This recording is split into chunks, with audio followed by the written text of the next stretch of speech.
மாமியார் மருமகள் உறவை பத்தி நீ பேச வந்திருக்கிற. பரவாயில்ல, தொலைநோக்கு சிந்தனை பேசு. நான் ஏன் இதை பண்றேன் தெரியுமா? நாங்க எல்லாரும் மாமனாராக போறோங்க. வயசான காலத்துல வீட்டுல கொஞ்சம் நிம்மதியா இருக்கணும்ல, அதான் ஏன். இன்னைக்கு பல ஆண்கள் கல்யாணம் ஆனவங்க எல்லாம் நிம்மதியா இல்லைன்னு சொல்ல வர. ஐயா, உங்களுக்கு இப்ப எத்தனை வயசு? உன்னை விட ஜாஸ்தி வயசு.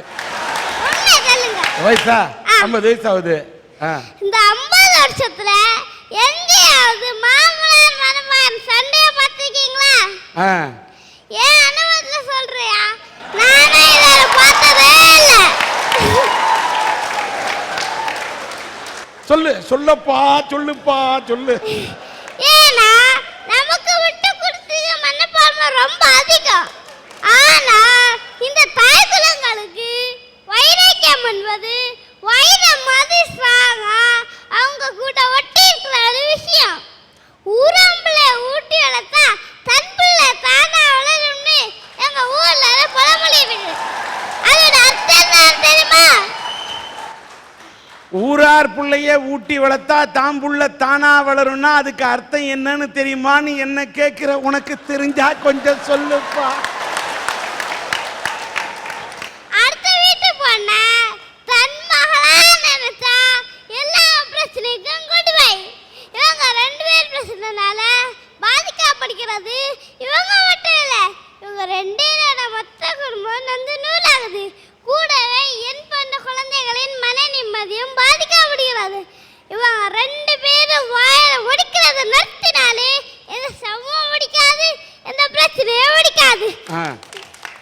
அப்புறம் ஒத்தி குத்தி ஒத்தி காதல யாரு மது வர சிற வர இல்ல.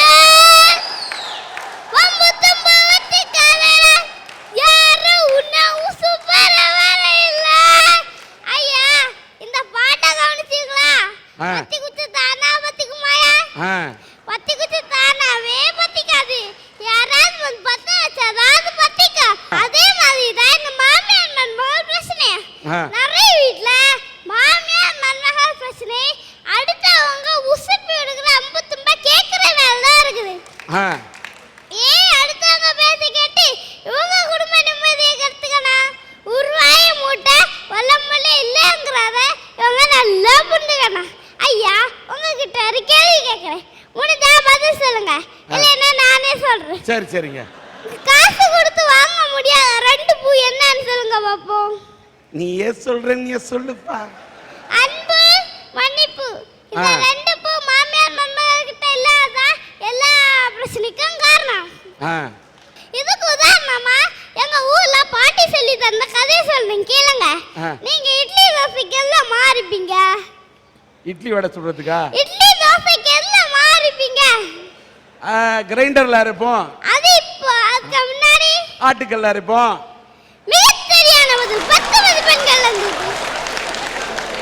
ஒரு வீட்ல மாமியார மருமகளை இட்லிக்கு மாற்றிருந்தாங்களா? கொஞ்ச நேரம் கழிச்சு தண்ணி இல்லாம மாவு இறுவி குலை சுத்தாம நின்னு போச்சு. மாமியார் காரி மருமக கிட்ட சொன்னா, அம்மா செல்வி, தலையில கொஞ்சம் தண்ணி ஊத்துமா சொன்னா. இத தவறாக புரிஞ்சுக்கிட்டவனுமா கொலை தலையில தண்ணி ஊத்தாம கிளவி தலையில தண்ணி ஊத்துட்டா. அங்க என்ன நடந்துருக்குன்னு நினைக்கிறீங்க? சண்டை தானே? அதான் இல்ல. மாமியார் சொன்னா, நான் சாயங்காலம் குளிக்கணும்னு இருந்தது, நீ இப்பவே தலையில தண்ணி ஊத்திட்டியே, அந்த சோப்பையும் துண்டையும் எடுத்துட்டு வா, நான் இப்பவே குளிச்சிடுவேன். உங்கள்கிட்ட அன்பு மன்னிப்பு இருந்தனால தான் எந்த பிரச்சனையும் ஏற்படல. ஐயா, இப்ப சினிமால வர ஃபைட்டோட மாமியார் மருமகள் ஃபைட்டுக்கு தான் மவுஸ் அதிகம். ஒரு வீட்ல மாமியாருக்கு மருமகளுக்கு பயங்கர சண்டை. மருமக என்ன செஞ்சாலும் தெரியுமா? மாமியார் கையில அருவாமனை எடுத்து ஒட்டிட்டா. போலீஸ் கேஸ் ஆகி கோர்ட் அனுப்பியாச்சு. நீதிபதி கேட்டாரு, ஏமா சண்டை வந்து இப்படியே கையில அருவாமனை எடுத்து ஒட்டுறது? மருமக சொன்னா, ஐயா, நான் கழுத்துக்கு தான் குறியச்சு, அது தப்பி தவறி கையில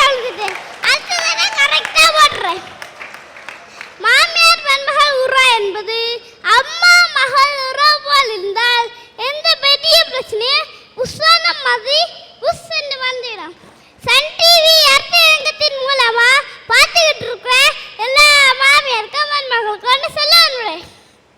5 ரூபாய் கொடுத்து உங்க தலையில வச்சிருக்க பூவை உங்க தலை மட்டும்தான் வணக்கம். காசே கொடுத்து வாங்க முடியாத 2 பூ, அன்பு மன்னிப்பு, இந்த 2 பூ உங்ககிட்ட இருந்தா உங்க வீடும் மணக்கும், உங்க பேரும் மணக்கும், உங்க குடும்பமே மணக்கும்.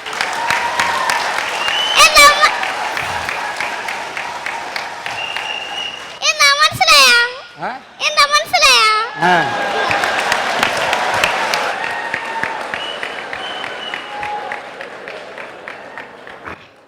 மாமியார் உறவு பத்தி பொடியன்னு பார்க்காதீங்க, பொடி வச்சு பேசுறான். மாமியார் மருமகள் உறவை பத்தி விளக்குறானா இவன் கலக்கிறானா என்று கலக்கிய இந்த இளந்தளிருக்கு என்னுடைய வாழ்த்துக்கள்.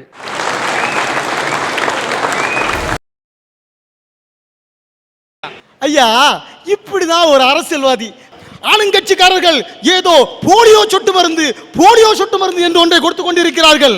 நான் மட்டும் ஆட்சிக்கு வந்தால் இந்த போலியோ சொட்டு மருந்திற்கு பதிலாக ஒரிஜினல் சொட்டு மருந்துகளை கொடுப்பேன். எப்படி அவருக்கு போலியோனாலே என்ன தெரியல அவருக்கு. எங்க ஊர்ல இருந்து ஒரு எம்எல்ஏ சட்டசபைக்கு போனாங்க. சட்டசபையில என்ன சொன்னாங்க, சிலபஸை மாத்தணும்னு.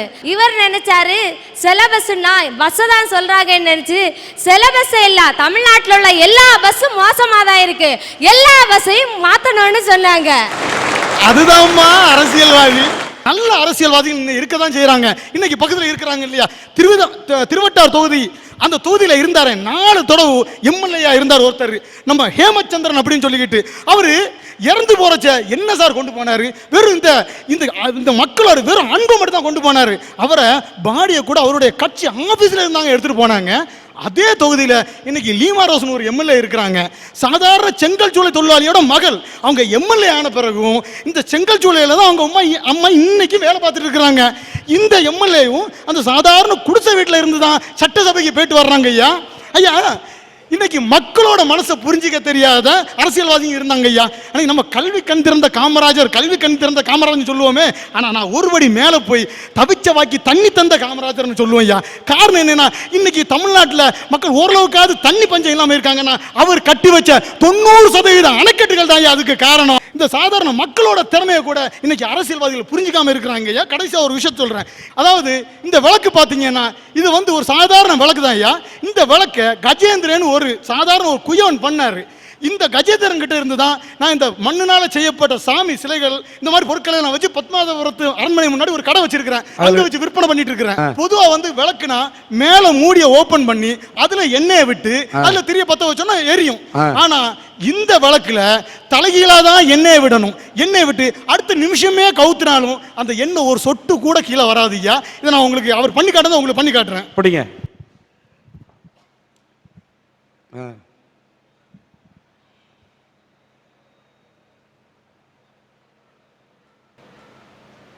பார்த்து கை நடுங்க ஊத்துங்க.